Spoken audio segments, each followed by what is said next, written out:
Assalamualaikum warahmatullahi wabarakatuh.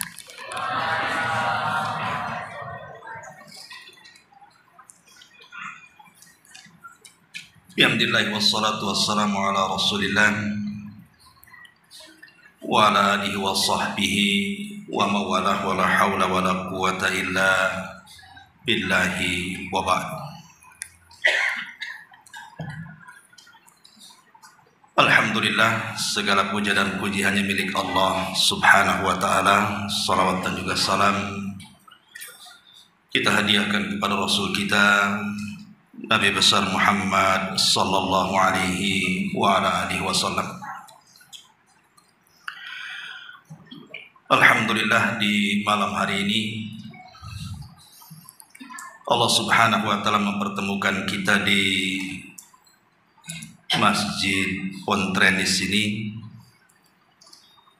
di mana malam ini kita akan membahas tentang tafsir dari surah Al-Mulk. Nabi sallallahu alaihi wasallam bersabda, "Majtama'a qaumun fi baiti min buyutillah yatluna kitaballah wa yatadarasunahu bainahum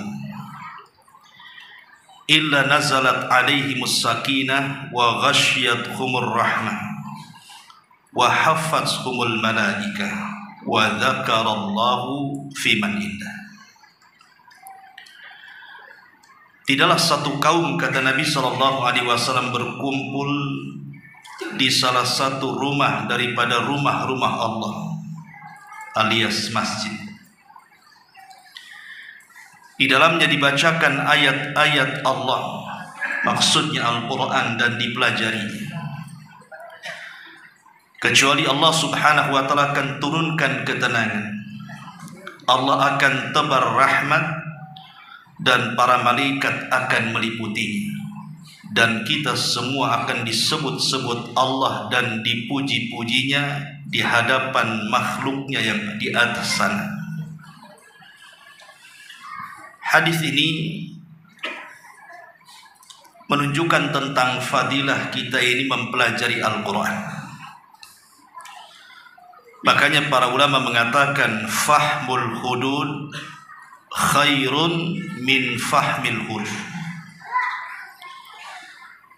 Mempelajari tentang batas-batas Al-Quran, di mana kita mengenal apa yang diperintahkan, apa yang dilarang, apa yang dihalalkan dan apa yang diharamkan dalam Al-Quran, itu jauh lebih baik dibandingkan hanya sekedar mengenal huruf-huruf Al-Quran. Kita tidak meragukan orang yang belajar tajwid, belajar tahsin Al-Quran atau makharijul huruf, itu baik. Tetapi seandainya seseorang itu mau lebih mendalami Al-Quran dengan mempelajari tafsirnya, maka itu jauh lebih baik lagi.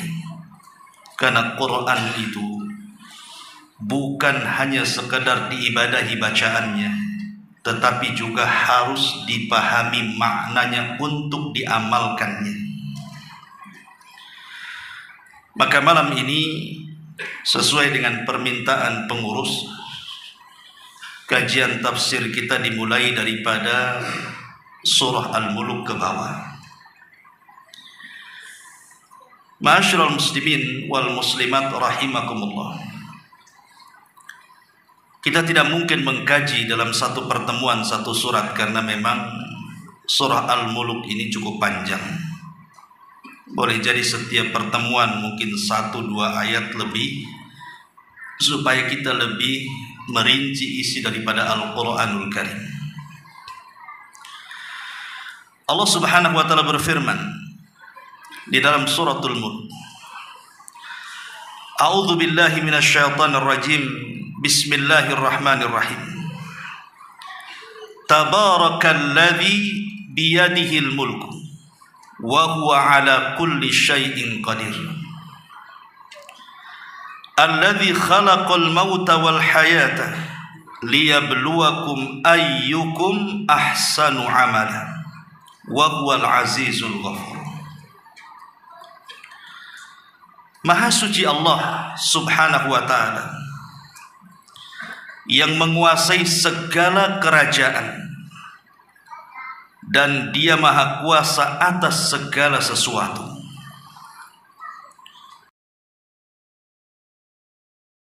Kehidupan untuk menguji kalian, siapa di antara kalian yang jauh lebih baik amalannya, dan Dia maha perkasa lagi maha pengampun.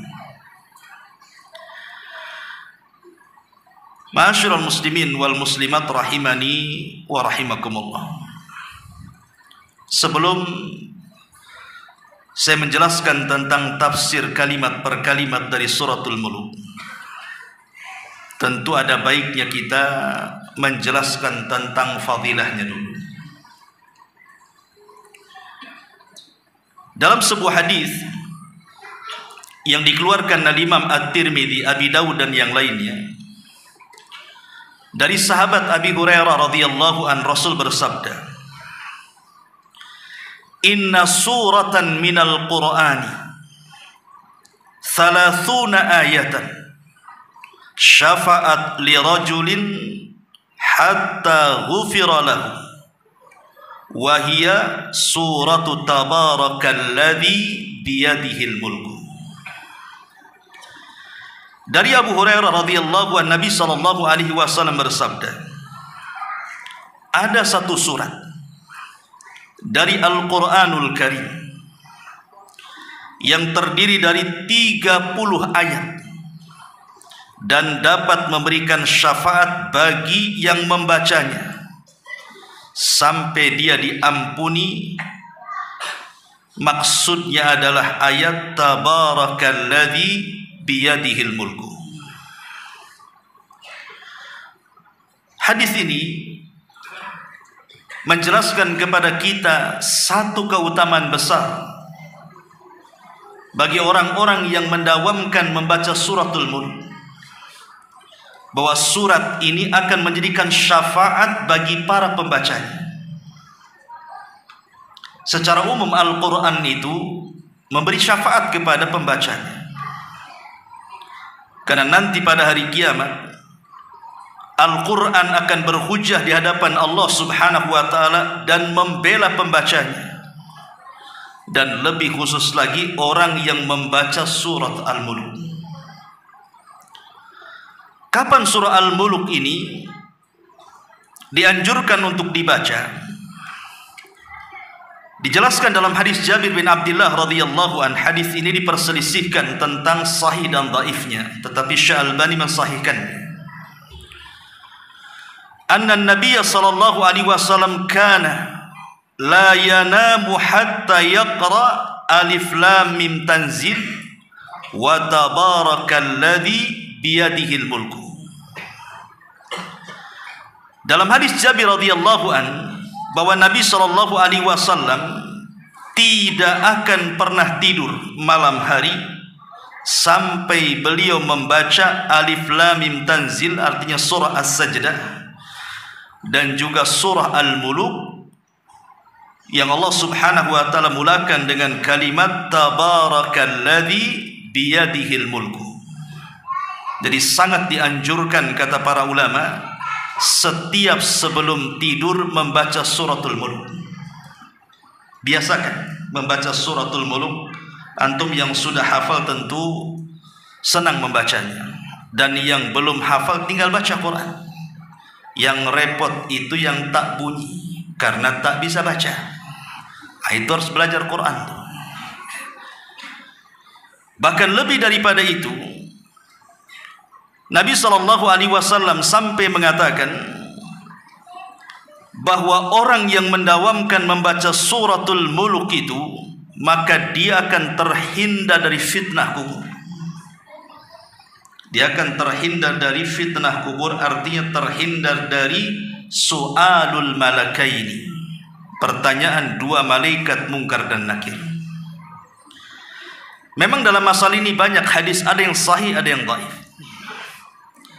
Tetapi dengan banyaknya riwayat sebagaimana hadis Nabi SAW mengatakan, fahiyal mani'atu tamna'u min adzabil qabri. Suratul Mulk adalah surah al-mani'ah yang bisa menghalangi seseorang, maknanya menghalangi seseorang dari azab kubur.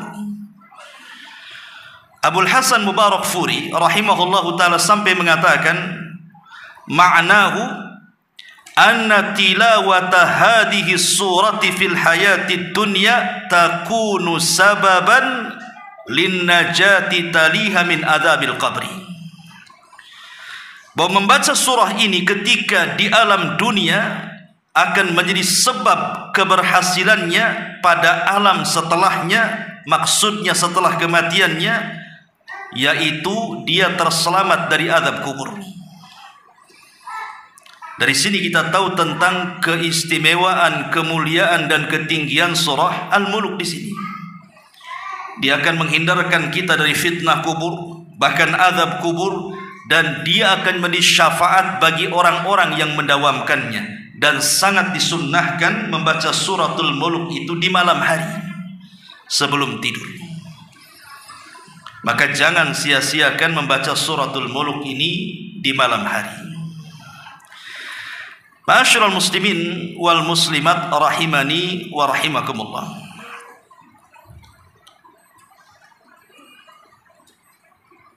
Kemudian disebutkan bahwa suratul Mulk ini bagian daripada surah-surah Makkiyah. Di dalam Al-Quran itu ada yang disebut dengan surah Makkiyah, ada yang disebut dengan surah Madaniyah. Apa bedanya? Kalau surah Makkiyah itu artinya surah yang turun sebelum hijrah. Tapi kalau surah Madaniyah, surah yang turun setelah hijrah Nabi SAW, meskipun turun di kota Mekah, maka tetap disebut Madani. Jadi bedanya di sini. Kalau surah Makkiyah turun sebelum hijrah, dan kalau surah Madaniyah turun setelah hijrah walaupun turun di Mekah. Adapun yang menandakan bahwa surat ini Makkiyah atau Madaniyah, pertama, biasanya surah Makkiyah itu umumnya dari segi panggilan. Kalau ada panggilan ya ayyuhan nas, wahai manusia, berarti ini adalah Makkiyah. Tapi kalau panggilannya ya ayyuhalladzina amanu, berarti itu surah Madaniyah. Yang kedua, surah-surah Makkiyah itu lebih cenderung membicarakan tentang qasas al-anbiya, kisah-kisah para nabi, kisah-kisah umat-umat yang terdahulu. Jadi kalau Al-Quran menceritakan tentang kisah-kisah umat terdahulu, menunjukkan bahwa surah tersebut Makkiyah dan bukan Madaniyah. Karena umumnya surah-surah Madaniyah itu bicara soal ibadah. Kemudian yang ketiga, surah Makkiyah itu umumnya dimulai dari potongan-potongan huruf-huruf hijaiyah di permulaannya, kecuali dua surah, Al-Baqarah dan Al-Imran, itu Madaniyah. Tapi selain Al-Baqarah dan Al-Imran, surat-surat yang dimulai dengan potongan-potongan huruf hijaiyah seperti Alif Lam Mim, Alif Lam Ra, Yasin, Toha dan yang semacamnya, itu biasanya Makkiyah. Kecuali tadi Al-Baqarah dan Al-Imran, dia Madaniyah.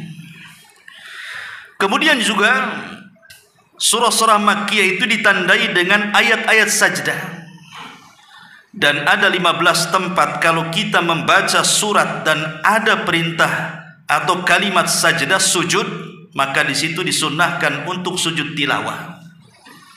Jadi sujud-sujud tilawah itu umumnya terjadi sebelum hijrah.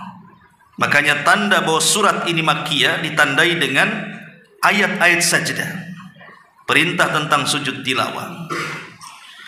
Dan juga yang kelima, biasanya ayat-ayat Makkiyah ini selalu ditandai dengan kalimat kalla, kalla balarana, kalla. Pokoknya kalau ada kalimat kalla biasanya Makkiyah dan bukan Madaniyah. Dan secara tema juga, biasanya kalau surah-surah Makkiyah itu umumnya bicara soal akidah, soal tentang adanya kematian, peristiwa setelah kematian, seperti adanya padang mahsyar, adanya hisab, adanya timbangan, adanya sorga, adanya neraka. Itu umumnya Makkiyah. Karena surah-surah Madaniyah itu tidak bicara soal ini. Umumnya surah-surah Madaniyah itu bicara soal hukum, salat, puasa, zakat, haji, dan begitu seterusnya. Itulah secara umum perbedaan Makkiyah dan Madaniyah. Taib, ini hanya pengetahuan umum saja. Kita masuk pada ayatnya. Ma'asyiral muslimin wal muslimat rahimani wa rahimakumullah. Di sini Allah Subhanahu wa taala berfirman, tabarakalladzi biyadihil mulku. Tabarak. Tabarak itu artinya berkah.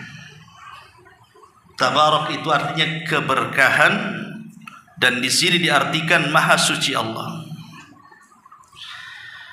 Dan kalimat berkah di sini, bahwa berkah itu datang dari Allah Subhanahu wa taala. Ada istilah al-mubarik, ada istilah al-mubarak. Jadi al-mubarik itu adalah Allah Subhanahu wa taala, dialah zat yang memberikan berkah. Adapun al-mubarak, yang diberikan berkah artinya makhluknya. Jadi berkah itu semua biyadillah, berada di tangan Allah Subhanahu wa taala. Tabarakalladzi biyadihil mulku. Jadi berkah itu semua di tangan Allah Subhanahu wa taala. Dan makna berkah sendiri artinya luzumul khairi wastiqrar, kebaikan yang menetap yang tidak akan pernah hilang dari makhluk yang Allah berkahi. Jadi kalau orang itu diberkahi, maka dia akan penuh kebaikan dalam hidupnya. Itulah arti berkah. Karena berkah sendiri diambil dari kata birkah. Birkah itu artinya tempat minumnya unta, semacam kolam yang kalau diisi air tidak akan tumpah. Ketika kebaikan itu Allah berikan kepada seseorang, maka kebaikan itu tidak akan pernah hilang pada seseorang. Maka carilah berkah dalam kehidupan dunia ini. Dan Allah Subhanahu wa taala sudah membagi-bagi berkah itu ada pada zaman. Jadi berkah itu terkadang menempel pada waktu, menempel pada tempat, menempel pada benda-benda tertentu. Contohnya umpamanya Al-Quranul Karim. Quran itu berkah. Dialah sesuatu yang diberkahi oleh Allah Subhanahu wa taala karena dia kalamullah azza wa jalla. Lah ketika Al-Quran turun, maka membawa keberkahan kepada segala sesuatu. Ketika Al-Quran turun kepada Nabi SAW, maka Rasul menjadi manusia yang sangat diberkahi.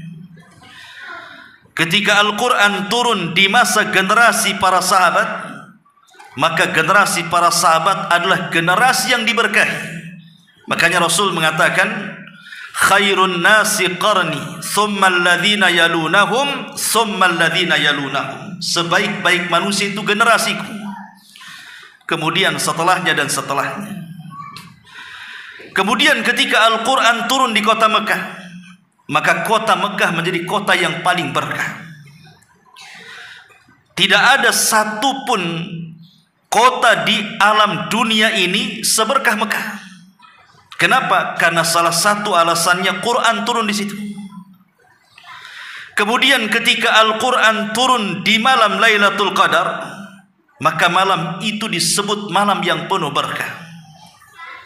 Sampai Allah mengatakan, inna anzalnahu fi lailatul qadr wa ma adraka ma lailatul qadr, lailatul qadri khairun min alfi syahrin. Saking berkahnya malam itu, siapa yang mendapatkannya, maka dia sama mendapatkan pahala ibadah selama 83 tahun 6 bulan, atau bahasa Quran 1000 tahun. Ketika Al-Quran turun di bulan Ramadan, maka bulan Ramadan menjadi berkah. Kalau seandainya kemudian Quran menjadikan kota Mekah berkah, Nabi SAW diberkahi, bulan Ramadan diberkahi, Lailatul Qadar diberkahi, generasi para sahabat diberkahi. Anda bisa bayangkan kalau seandainya Al-Quran itu masuk ke dada-dada kita. Maka Nabi SAW mengatakan, khairukum man ta'allama al-Qur'ana wa 'allama. Sebaik-baik kalian adalah orang yang belajar Al-Quran dan mengajarkan Al-Quran kepada manusia. Maka bacalah Al-Quran, pelajari Al-Quran, maka Anda akan diberkahi Allah Subhanahu wa ta'ala. Tabarakalladzi biyadihil mulku. Jadi Al-Quranlah berkah. Ma'asyiral muslimin, tentu sedikit bicara soal berkah. Berkah ini Allah Subhanahu wa ta'ala terkadang memberikan berkah kepada sesiapa atau kepada benda apapun yang dikehendakinya. Tapi terkadang Allah juga mencabut keberkahan dari seseorang atau dari benda yang dikehendakinya. Contohnya umpamanya beberapa masjid itu sangat diberkahi, seperti Masjidil Aqsa. Makanya Allah Subhanahu wa ta'ala mengatakan, Subhanalladzi asra bi abdihi lailan minal masjidil haram ilal masjidil aqsa alladzi barakna haulahu. Di sini ada kalimat barakna haulahu. Kami berkahi di sekitarnya. Jadi kalau kita datang berkahi, makanya orang yang sholat di Masjidil Aqsa diberikan pahala berapa? Dalam riwayat sebanding dengan 500. Sekali sholat di masjid-masjid yang lainnya, dalam riwayat, dan itu yang lebih sahih, adalah 250.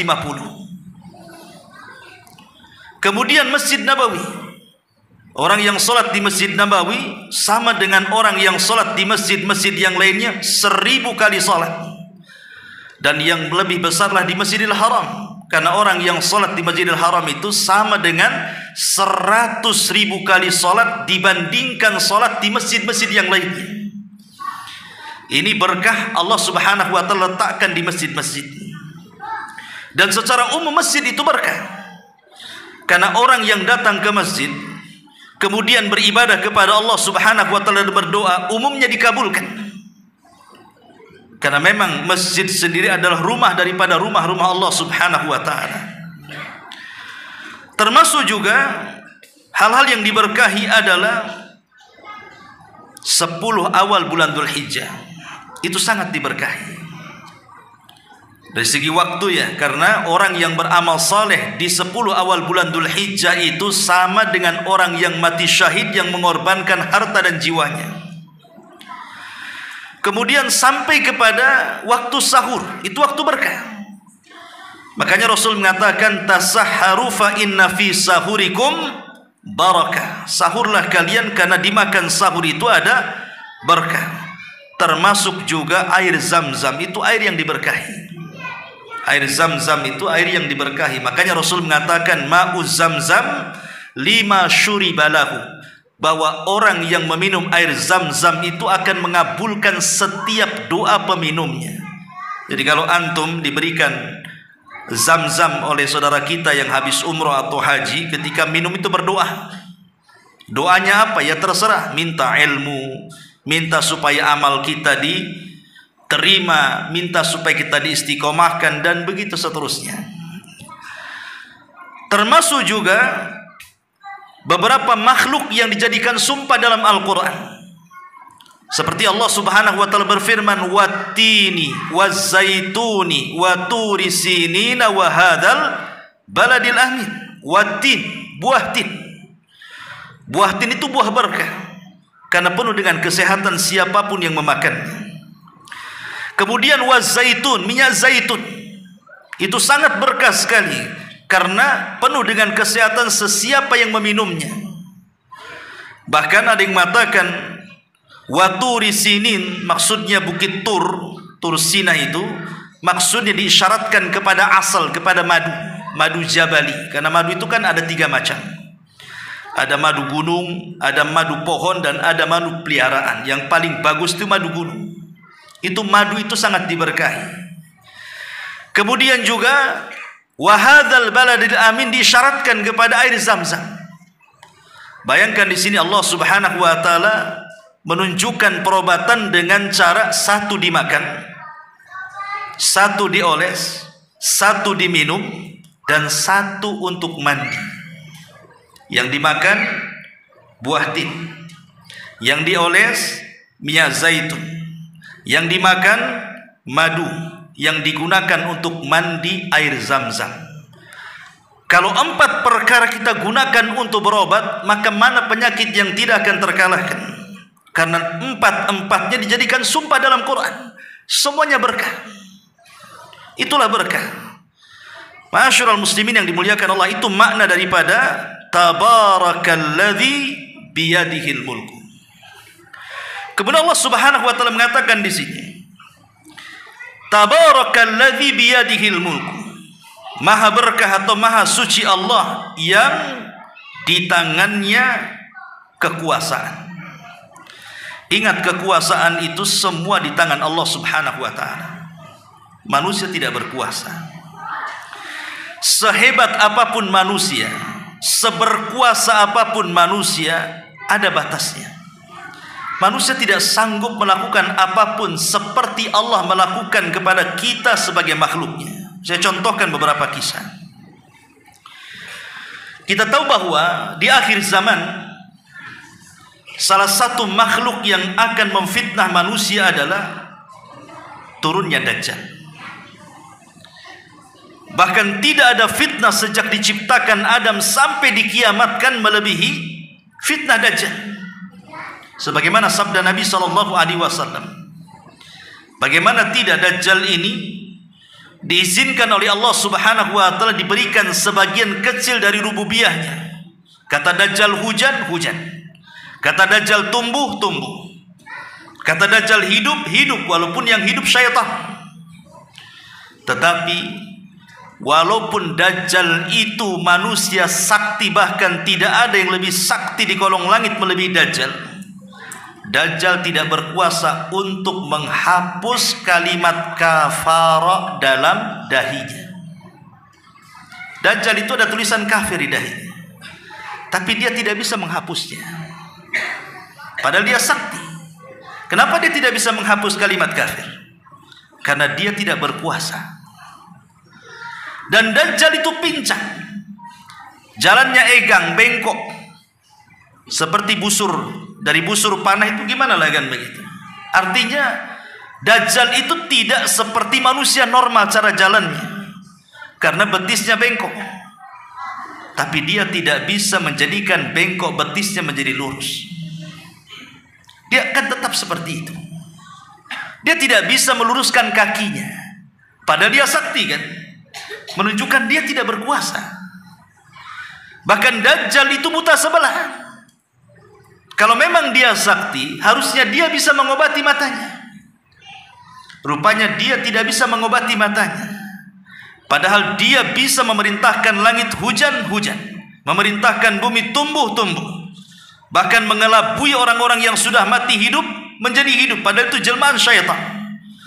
Bahkan banyak orang-orang yang mengikuti Dajjal hari itu. Sampai-sampai Nabi SAW mengatakan, apabila engkau berjumpa dengan Dajjal, falyan'a anhu, lebih baik kabur, ambil kaki 1000, lari, kabur, jangan dekat-dekat. Pasti engkau akan menjadi pengikutnya. Karena hebatnya Dajjal. Tapi sehebat-hebatnya Dajjal pun kekuasaannya terbatas. Dia tidak bisa menyembuhkan matanya. Dia tidak bisa menghapus kafir di dahinya. Dia tidak bisa berjalan dengan cara lurus layaknya manusia. Bahkan Dajjal tidak bisa masuk kota Madinah. Dajjal tidak bisa masuk kota Mekah. Menunjukkan kekuasaan itu hanya milik Allah Subhanahu wa taala. Ini satu contoh. Contoh yang lainnya, kalau kita membaca suratul Uhdud, di situ ada kisah anak muda dalam peristiwa besar pembakaran 20.000 manusia yang beriman kepada Allah dan Rasulnya di zaman setelah wafatnya Isa dan sebelum diutusnya Nabi Shallallahu Alaihi Wasallam. Kisahnya disebut Ashabul Uhdud. Allah Subhanahu Wa Taala mengatakan, Ridzatil waqud idhum 'alaiha qu'ud wa hum 'ala ma yaf'aluna bil mu'minina syuhud. Dalam kisah Ashabul Uhdud itu ada seorang raja namanya Dzunwas. Dia punya penasihat spiritual dari tukang sihir. Jadi dia mengaku Tuhan dengan kekuatan tukang sihir di belakangnya. Ketika tukang sihir ini sudah menua dan dia yakin tidak bisa melindungi sang raja lagi, akhirnya dia meminta kepada sang raja untuk dicarikan anak muda yang cerdas yang akan diberikan ilmu sihirnya, supaya kalau dia mati, anak muda inilah yang akan meneruskan melindungi raja. Dalam perjalanan, rupanya anak muda ini setiap belajar kepada tukang sihir, dia melintasi gereja. Karena di zaman itu agama yang paling benar Nasrani, karena Islam belum ada. Kemudian dia kenal dengan seorang pendeta. Akhirnya oleh sang pendeta diajari ajaran Nasrani yang lurus, yang masih berpegang dengan ajaran Isa bin Maryam. Kemudian tumbuhlah ketertarikan anak muda ini. Maka dalam satu hari dia mempelajari dua pelajaran. Satu pelajaran tauhid dari sang rahib, dan satunya mempelajari syirik, sihir dari sang tukang sihir. Tapi hatinya cenderung kepada tauhid dibandingkan kepada kesyirikan. Sampai akhirnya kemudian dia pun meninggalkan tukang sihir dan fokus belajar kepada sang rahib. Satu hari kemudian anak muda ini akhirnya berkelana. Dan sang rahib mengatakan bahwa kalau ada yang bertanya kepadamu siapa yang mengajarkan ilmu kepadamu, jangan kau sebut-sebut aku, rahasiakan aku. Sampai satu hari sang anak muda ini ingin membuktikan tentang ilmu sang rahib. Ada hewan buas yang suka menghalangi orang. Akhirnya dia ambil kerikil kecil, kemudian dia tidak memantra-mantrai dengan sihir yang sudah dipelajari dari tukang sihir. Dia hanya mengatakan, ya Allah, kalau memang tukang sihir, bunuhlah dengan tanpa mantra binatang buas yang mengganggu manusia itu. Akhirnya dilempar, mati binatang itu. Dari situ dia yakin tentang karamah Allah Subhanahu wa Ta'ala. Sejak itulah seorang anak muda ini menjadi seorang tabib yang bisa mengobati banyak penyakit, sampai kepada buta sekalipun bisa disembuhkan. Sampai satu hari sang raja ini punya penasehat, dan dia orang buta. Penasehat sang raja ini mendengar ada anak muda sakti yang bisa menyembuhkan matanya. Kemudian dicari ketemu, tapi anak muda ini memberikan syarat bahwa dia harus masuk ke agamanya. Dia tidak boleh menuhankan raja dan mengatakan Tuhan satu-satunya Allah, kemudian dia akan berdoa kepada Allah untuk menyembuhkan penyakitnya. Diterimalah syarat itu. Kemudian anak muda ini berdoa kepada Allah, sembuhlah kedua matanya. Ketika kemudian sang raja tahu bahwa kedua matanya sembuh, maka sang raja kemudian bertanya, siapa yang menyembuhkan kedua mata? Maka penasehat ini mengatakan, yang dan Tuhan. Ya, sang raja kaget karena dia mengaku Tuhan. Kenapa ada Tuhan selain aku? Maka dia marah. Kemudian dipaksa siapa yang menyembuhkan. Akhirnya diberitahu, karena disiksa, ditangkaplah sang anak muda, dimasukkan ke dalam penjara. Kemudian anak muda disiksa sampai ngaku siapa yang mengajarinya. Kemudian karena tidak tahan, terpaksa dia menyebutkan sang rahib, ditangkap, dimasukkan lagi ke penjara. Mulailah terjadi eksekusi hukuman. 3 orang dipaksa untuk murtad dan kembali menyembah sang raja, tapi 3-tiganya istiqomah. Lihat bagaimana hidayah itu kalau sudah masuk ke dalam hati, maka dia tidak akan takut siapapun kecuali Allah Subhanahu wa Ta'ala. Akhirnya sang raja mengatakan kepada algojonya, gergaji 2 manusia ini, menterinya dan juga sang rahib. Digergaji jadi 2, mati. Adapun anak muda ini, sang raja ingin membunuh dengan cara lain supaya menjadi ibrah bagi yang lainnya. Siapapun yang tidak tunduk dan menuhankan dia, nasibnya sama dengan anak muda itu. Akhirnya kemudian dikumpulkan masyarakat. Kemudian anak muda ini dibawa ke bukit yang sangat tinggi untuk dilempar dari atas bukit itu. Maka anak muda ini berdoa kepada Allah Subhanahu wa taala dan mengatakan, Allahumma kfinihim, ya Allah jagalah aku dari mereka, lindungi aku dari mereka. Tiba-tiba bukit itu terjadi gempa dan lini. Akhirnya prajurit yang membawa anak muda ini terjatuh, semuanya mati. Anak muda ini pula selamat. Sang raja geleng-geleng kepala. Kemudian ditangkap lagi. Kalau begitu lempar di tengah lautan. Akhirnya sang prajurit pun banyak membawa dia ke tengah lautan. Anak muda ini berdoa lagi kepada Allah dan mengatakan, Allahumma kfinihim, ya Allah pelihara aku, jaga aku dari mereka. Tiba-tiba datang ombak menghantam kapal, semua prajurit karam mati, anak muda ini pula selamat. Raja makin bingung, ditangkap lagi. Pokoknya setiap kemudian hendak dieksekusi mati selalu selamat, dan prajuritnya yang mati. Lihat bagaimana tabarakalladzi biyadihil mulku. Kekuasaan itu milik Allah, bukan milik Dzunnuwas, sang raja zalim di zaman Ashabul Ukhdud. Padahal dia sudah mengerahkan segala sesuatunya kan. Semua pasukan dikerahkan untuk membunuh anak muda ini, tapi tak mati-mati. Siapa yang menjaga anak muda ini tidak mati? Kalau bukan kekuasaan Allah Subhanahu wa taala. Dzunnuwas berkuasa di Najran, Yaman, tapi kekuasaan dia terbatas. Dia tidak bisa membunuh anak muda ini. Sampai akhirnya anak muda ini berpikir, kemana saja pasti saya akan ditangkap dan pasti akan diupayakan untuk dibunuh. Maka dia mengatakan, jangan sampai kematianku sia-sia dan tidak bermanfaat bagi manusia. Akhirnya dia menyerahkan diri dan mengatakan, wahai raja, kalau engkau ingin membunuhku maka sangat mudah sekali. Nah kebetulan sang raja sudah dendam ingin membunuhnya. Tiba-tiba anak muda ini menyebutkan kelemahannya. Maka anak muda ini mengatakan, kalau engkau ingin membunuhku, siapkan busur, aku akan sediakan anak panahku.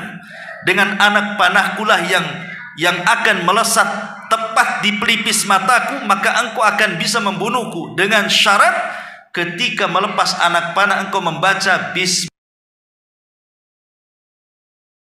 sebut nama Allah, Rabbnya anak muda itu. Akhirnya manusia dikumpulkan, anak muda diikat di tiang. Raja sudah memang dendam dengan anak muda itu. Diambil busur, diberikan anak panah, langsung dia membawa atau mengucap mantra yang diajarkan anak muda itu. Kan itu syaratnya. Kalau tidak membaca itu maka dia tidak bisa membunuhnya. Dia tidak sadar kalau mantra yang ia ucapkan itu membatalkan ketuhanannya. Dia kan ngaku Tuhan. Kemudian ketika melesatkan anak panah, dia mengatakan Bismillahirrabbilgulam, dengan menyebut Tuhan anak muda itu. Harusnya dengan menyebut dirinya kan. Dia sebut Tuhan anak muda itu di hadapan manusia. Akhirnya manusia tahu bahwa dia bukan Tuhan, karena dia menyebutkan Tuhan anak muda itu. Ketika kemudian melesat anak panah persis di pelipisnya, mati anak muda itu. Dan semua manusia menyaksikan, tiba-tiba mengatakan amanna bi rabbil gulam, seolah-olah dikomando oleh sang raja. Semua mengatakan kami beriman dengan Rabbnya anak muda itu. Makin pusinglah ini. Yang kurang ajar satu, sekarang semua pula kurang ajar ya. Ini menunjukkan apa? Tabarakalladzi biyadihil mulku. Yang punya kuasa itu Allah. Allah bisa membolak-balikan hati yang kufur menjadi iman kan. Ini contoh kisah tentang Ashabul Ukhdud ya. Atau kisah yang lainnya. Di zaman Nabi Ibrahim alaihi salatu wassalam, kita tahu Nabi Ibrahim ini hijrah ke beberapa tempat. Berawal dari Irak, kemudian hijrah ke Haran, kemudian dari Haran hijrah ke Palestina, kemudian dari Palestina hijrah ke Mesir, kemudian dari Mesir hijrah lagi ke Palestina, dari Palestina hijrah ke Mekah. Jadi Ibrahim ini hijrah kemana-mana. Yang ingin saya kisahkan adalah ketika Ibrahim hijrah ke Mesir, membawa istrinya Sarah. Karena ketika itu di Palestina terjadi pacaklik. Tidak mungkin Ibrahim hidup dengan kondisi pacaklik. Maka dia mencari penghidupan sampai kemudian di Mesir. Ketika dia pun sudah mulai berdakwah sedikit demi sedikit dan di tanah Mesir. Rupanya Raja Mesir itu punya keanehan seksual, di mana Raja Mesir di zaman Nabi Ibrahim itu, dia tidak suka melihat istri orang cantik. Jadi kalau ada istri orang cantik, maka istrinya akan diculik, suaminya akan dibunuh. Kalau bisa istrinya jelek semua. Kalau ada yang cantik diambil. Itulah keanehannya. Lah Sarah ini wanita tercantik. Sampai ada sebagian asar mengatakan bahwa Sarah ini mewarisi separuh kecantikan Hawa, sebagaimana Yusuf mewarisi separuh ketampanan Adam. Makanya Sarah selalu menutupi mukanya supaya tidak ketahuan. Tapi satu hari Sarah ini tersingkaplah kemudian hijabnya nampak oleh prajurit. Kemudian dilaporkan kepada sang raja bahwa ada wanita paling cantik di Mesir, katanya. Maka sang raja mengatakan, kalau gitu tangkap wanita itu, interogasi itu laki-lakinya. Maksudnya Ibrahim, apakah dia suaminya atau saudaranya? Kalau suaminya bunuh, kalau saudaranya biarkan. Maka Ibrahim mengatakan kepada istrinya, kalau engkau ditangkap oleh prajurit raja, jangan kau bilang aku suamimu, tapi bilanglah aku saudari, aku saudaramu. Maksudnya saudara seiman. Ya, ini salah satu tauriah dustanya Ibrahim untuk supaya melindungi jiwanya. Dan dengan sebab dusta inilah Ibrahim tidak memberikan syafaat. Akhirnya betul ditangkap tuh. Ketika ditanya siapa laki-laki ini, kata Sarah, dia saudaraku. Maka Ibrahim pun kemudian dibiarkan hidup. Ketika kemudian Sarah dibawa ke hadapan sang raja, nampak wanita cantik. Sang raja sudah mau buas saja itu, menerkam saja. Tiba-tiba ketika hendak menjamahnya, kemudian Sarah berdoa kepada Allah Subhanahu wa taala untuk dilindungi. Tiba-tiba raja pun terkulai setruk, kemudian terguling. Maka sang raja akhirnya tahu siapa wanita di depannya bukan wanita biasa. Maka dia mengatakan, wahai fulanah, tolong aku, sembuhkan aku, katanya. Berdoalah kepada Tuhan. Akhirnya Sarah pun berdoa, rupanya sembuh lagi. Setelah sembuh, bukannya bertobat, malah ingin menjamah kedua kalinya. Maka Sarah berdoa lagi. Tiba-tiba kemudian raja itu ambruk lagi. Sampai 3 kali raja ketakutan. Kemudian memanggil prajuritnya dan mengatakan, kusuruh kalian membawa manusia, kenapa kau bawa setan kemari, katanya. Akhirnya kemudian karena sang raja ketakutan kepada Sarah ini, disangka tukang sihir, maka dia menghadiahi Sarah ini seorang budak wanita namanya Hajar. Kemudian bawalah Hajar, pergi kau dari sini dan jangan pernah hadir di sini lagi. Allah Subhanahu wa taala selamatkan Sarah dari raja zalim karena berkat doa dia dan doa Ibrahim dari kejauhan dengan cara salat. Jadi ketika Sarah ditangkap, Ibrahim langsung salat. Dan inilah yang kemudian dijadikan dalil oleh Nabi sallallahu alaihi wasallam. Disebutkan oleh Abu Hurairah radhiyallahu an, kana Nabi sallallahu alaihi wasallam idza hazabahu amrun fazi'a ila shalah. Rasul itu kalau ada masalah yang tidak bisa keluar dari masalah itu, maka dia langsung salat supaya keluar dari masalah itu. Ya. Dari sini kita tahu bagaimana sang raja tidak bisa menyentuh Sarah. Atas kuasa siapa? Karena dia seorang wanita. Wanita yang lemah di hadapan raja yang kuat, yang banyak prajuritnya, coba. Tapi dia tidak bisa menyentuh Sarah. Ini menunjukkan apa? Kekuasaan manusia terbatas. Kan yang berkuasa itu Allah Subhanahu wa taala. Kalau Allah tidak berkehendak, maka tidak akan terjadi. Makanya Allah Subhanahu wa taala mengatakan, "Qulillahumma malikal mulki tu'til mulka man tasha wa tanzi'ul mulka mimman tasha wa tu'izzu man tasha wa tudhillu man tasha biyadikal khair innaka ala kulli syai'in qadir." Ya. Katakan ya Muhammad, wahai Tuhan pemilik kekuasaan, Engkau berikan kekuasaan kepada siapapun yang Kau kehendaki. Engkau cabut kekuasaan dari siapapun yang Kau kehendaki. Engkau muliakan kepada siapapun yang Kau hendaki. Kau hinakan juga kepada siapapun yang Kau kehendaki. Di tangan Engkau lah segala kebaikan. Sungguh Engkau maha kuasa atas segala sesuatu. Jadi kekuasaan itu milik Allah Subhanahu wa taala, bukan milik siapa. Pasti berkuasa. Kalau Allah berkehendak si fulan tidak akan berkuasa, tidak akan berkuasa. Ketika raja ketika Samuel itu nabi terakhir dari nabi-nabi Bani Israel. Karena ketika itu kan Bani Israel dipimpin oleh para nabi. Akhirnya kemudian ketika mereka dijajah oleh Raja Jalut, maka mereka meminta kepada Samuel untuk tidak mau dipimpin nabi. Kami mau dipimpin raja. Kata Samuel, baik, saya akan pilihkan kepada kalian raja. Akhirnya dipilihkan anak muda yang miskin sekali, namanya Tolut.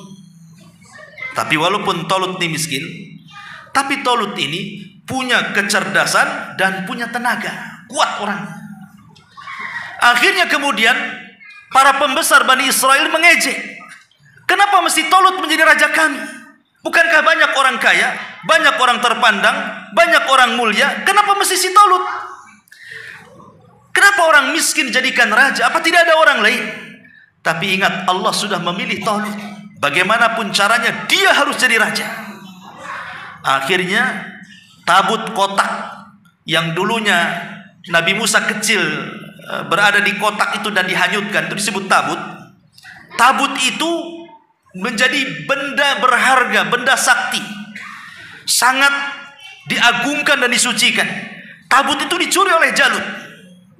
Akhirnya malaikat Jibril diutus oleh Allah untuk mencuri. Karena siapapun yang memegang tabut itu, maka menurut keyakinan Bani Israel, maka mereka akan menang perang. Ketika kemudian Bani Israel tahu bahwa Tolut memiliki tabut, yang tadinya mereka memprotes, macam mana raja kami kok orangnya lemah, orangnya miskin. Ketika melihat tabut ada di tangannya, mereka baru yakin bahwa Tolutlah raja kami.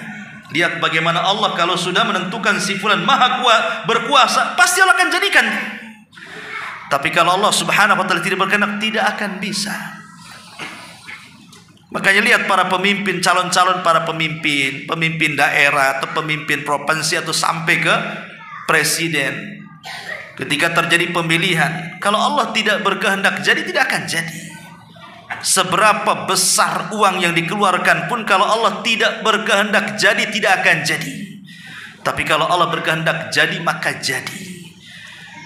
Begitulah Allah mengatakan, Tabarakalladzi biyadihil mulku. Maha suci Allah yang di tangannya kekuasaan. Wa huwa ala kulli syai'in qadir, dan di atas segala sesuatu maha mampu. Lihat bagaimana Allah subhanahu wa ta'ala menyebut dua kata. Pertama kekuasaan, yang kedua kemampuan. Dan dua-duanya harus ada. Dia punya kekuasaan tapi tidak punya kemampuan, dia akan lemah. Kekuasaannya akan roboh. Dia punya kemampuan tapi tidak punya kekuasaan pun percuma. Apa yang mau dikuasa? Makanya harus ada dua. Harus ada kekuasaan dan harus ada kemampuan. Dan itulah Allah subhanahu wa ta'ala. Dia zat yang maha berkuasa, dan dia juga maha punya kekuatan dan punya kemampuan. Tidak ada satupun yang bisa mengalahkan Allah, dan Allah bisa mengalahkan siapapun dari makhluknya. Allah lah yang berkuasa. Masyaallah muslimin yang dimuliakan Allah subhanahu wa ta'ala. Dan kisah-kisah tentang kemahakuasaan luar biasa. Contoh yang lain pamannya, kisah Ibrahim. Ketika berdebat dengan Namrud, apa kata Namrud? Ketika Namrud mendengar bahwa ada anak muda dibakar hidup-hidup kok tidak mati. Jadi Ibrahim itu dibakar oleh salah satu menteri. Ya, salah satu menteri bawahan Namrud, karena menghancurkan patung-patung istana, kemudian dibakar. Kok tidak mati? Jadi Namrud yang kekuasaan besarnya mendengar kok ada orang dibakar, kok nggak mati, penasaran dia. Panggil siapa orang itu yang dibakar nggak mati itu. Dipanggil rupanya Ibrahim. Kemudian mulailah Namrud bertanya kepada Ibrahim, siapa Tuhan? Maka Ibrahim mengatakan, Rabbiyalladzi yuhyi wa yumit. Oh, Rabbku zat yang maha menghidupkan dan maha mematikan. Kata si Namrud, kalau itu aku juga bisa. Kemudian Namrud mengatakan, datangkan dua kriminal itu dari penjara. Yang satu dieksekusi mati, yang satu dilepaskan. Lihat, aku bisa mematikan dan aku bisa menghidupkan. Yang satu kubunuh, yang satu kubiarkan. Aku bisa menghidupkan, matikan. Sebenarnya bukan itu maksudnya. Tapi Ibrahim pun gak mau melanjutkan berdebat soal ini, karena ini soal darah. Ibrahim cari topik lainnya. Maka Ibrahim mengatakan, baik, Rabbiyalladzi, Rabbku, kata Ibrahim, dia mendatangkan matahari dari arah timur. Kalau kau sanggup, fa'ti biha minal maghrib, datangkan dari arah barat. Maka ketika kemudian Ibrahim mengatakan seperti itu, fabuhital ladzi kafar, Namrud pun tidak bisa apa-apa. Cemana dia akan merubah terbitnya matahari yang dari timur ke barat? Gak akan bisa. Artinya sekelas Namrud saja, penguasa dunia, kan ada 4 orang yang menguasai dunia, yang 2 mukmin 2 kafir. Yang mukmin Sulaiman dan Dzulqarnain, yang kafir Bukhtun Nasr dan Namrud. Bahkan penguasa dunia sekalipun Namrud tidak bisa memindahkan matahari terbit dari barat. Ya, karena dia tidak punya kesanggupan. Ya, mungkin dia punya kekuasaan, tapi dia tidak punya kesanggupan. Makanya di sini Allah Subhanahu wa taala katakan bahwa Allah zat yang maha berkuasa dan maha mampu atas segala sesuatu. Wallahu alam. Ini sudah masuk Isya, ya. Itu persiapan wudu juga. Tidak ada pertanyaan. Mungkin sampai di sini insyaallah kita lanjutkan baru 1 ayat. Subhanakallahumma bihamdika asyhadu an la ilaha illa anta astaghfiruka wa atubu ilaik. Allah taala alam. Assalamualaikum.